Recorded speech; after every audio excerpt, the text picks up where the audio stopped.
Good morning everyone, my name is Deepali Raghuvanshi. Welcome to my YouTube channel Samvidhan Gurukul.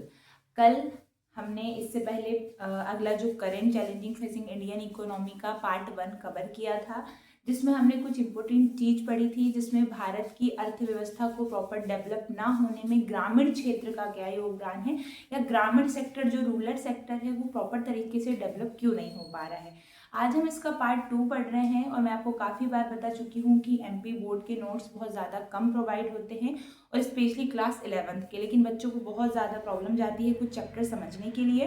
तो आज हम इस बुक का नेक्स्ट जो कुछ टॉपिक है, जो इंपॉर्टेंट टॉपिक है, वो आज हम शुरू कर रहे हैं। ठीक है, सबसे पहले आज हम बात करते हैं रीजनल रूरल बैंक, राष्ट्रीय ग्रामीण बैंक। ठीक है, राष्ट्रीय ग्रामीण बैंक 2 अक्टूबर 1975 1975 में ये बनकर तैयार हुई है।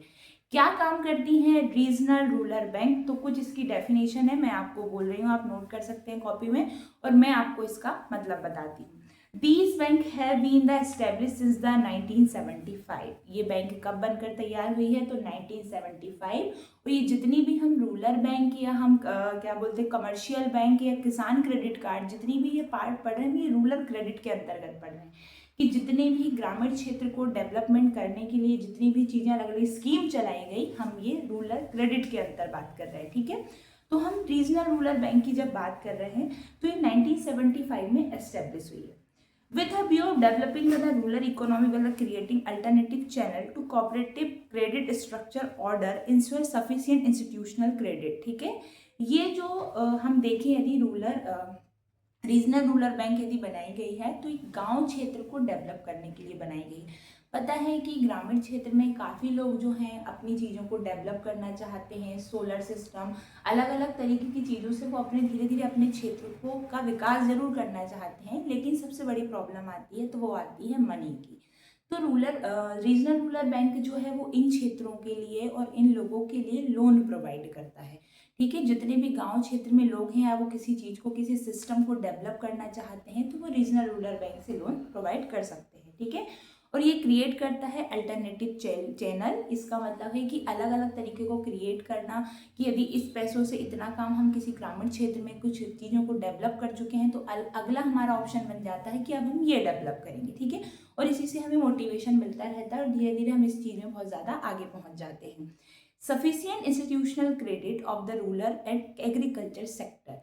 ज़्यादातर रीजनल रूरल बैंक जो लोन प्रोवाइड करती है, तो ये स्तर पर काम करती है कृषि क्षेत्र में। कृषि क्षेत्र मतलब जितने भी एग्रीकल्चर इंस्ट्रूमेंट होते हैं आपको, जैसे सिडिल हुई, लोटर वेटर हुआ, जितनी भी चीज़ें आपको चाहिए रहती हैं और आप एक किसान परिवार से हैं, तो आप रीजनल रूरल बैंक के द्वारा लोन ले सकते हैं। कमर्शियल बैंक की बात करते हैं तो कमर्शियल बैंक की सबसे चीज़ें हैं कि जितनी भी बैंक आज आप देख रहे हैं, आईसीआई हो, एसबीआई हो, ये सब कमर्शियल बैंक के अंतर्गत आती हैं। और यदि ये कमर्शियल बैंक के अंतर्गत आती हैं तो रीज़न ये है कि 1949 के एक्ट के बाद से जितनी भी बैंक बनाई गई वो सब कमर्शियल बैंक के अंदर आती हैं। मैं इसकी आपको कुछ डेफिनेशन बता देती हूँ जिससे आप पढ़ सकें। Commercial bank provided the effective well and indirect loan through the farmer. Commercial bank भी इनडायरेक्ट तरीके से फार्मर को लोन प्रोवाइड करती है। ठीक है, but there is a certain problem of this bank, पर इसमें कुछ प्रॉब्लम आती है, जैसे expansion of bank branch of the rural area increase the operation cost of bank. बात यह है कि आप जानते हैं बेटा कि हर ग्रामीण क्षेत्र में बैंक नहीं होती है, मतलब ग्रामीण क्षेत्र में बैंक होती ही नहीं है ज़्यादा से ज़्यादा। हमारे यहाँ गांव से कुछ दूर कुछ मार्केट या कुछ ऐसा क्षेत्र होता है जहाँ पे हमें सिटी होती है, जहाँ पे हमें बैंक प्रोवाइड होती है और वहीं पे जाके हम हमारे सारे काम करते हैं। ठीक है, तो इस वजह से किसानों को कुछ दिक्कत आती है इसमें। Whereas the farmer loan created the financial problem before this bank. ठीक है, जितने भी फार्मर्स के फाइनेंशियल प्रॉब्लम रहती है वो इस बैंक से अपना लोन ले सकते हैं। ठीक है, रीजनल रूरल बैंक से भी, कमर्शियल बैंक से भी, किसान क्रेडिट कार्ड की हम बात करेंगे केसीसी की, जो अगस्त 1998 में बनकर तैयार हुआ था। केसीसी किसानों की जमीन के ऊपर दी जाती है। यदि आपके पास 10 एकड़ जमीन है, 15 एकड़ जमीन है, 20 एकड़ जमीन है, तो बैंक आपको जमीन पर लोन प्रोवाइड करेगी। इसे हम किसान क्रेडिट कार्ड कहते हैं। ठीक है, और यदि आप प्राइवेट बैंक से लेते हैं तो आपको इंटरेस्ट ज़्यादा लगता है, और गवर्नमेंट बैंक से यदि केसीसी अपने खाते को खुलवाते हैं, आप अपनी एक प्रकार से आप इसे जमीन को गिरवे रखना बोल सकते हैं। ठीक है, तो केसीसी कब बना है? अगस्त 1998 में। आज हम तीन चीज कंप्लीट करी है, regional rural bank, commercial bank और किसान क्रेडिट कार्ड। अगला संसद आदर्श ग्राम योजना का भी सिर्फ जो इम्पोर्टेंट पार्ट है वो सिर्फ इतना है कि ये 11 अक्टूबर 2014 में इंडिया के प्राइम मिनिस्टर के द्वारा ये योजना लाई गई थी।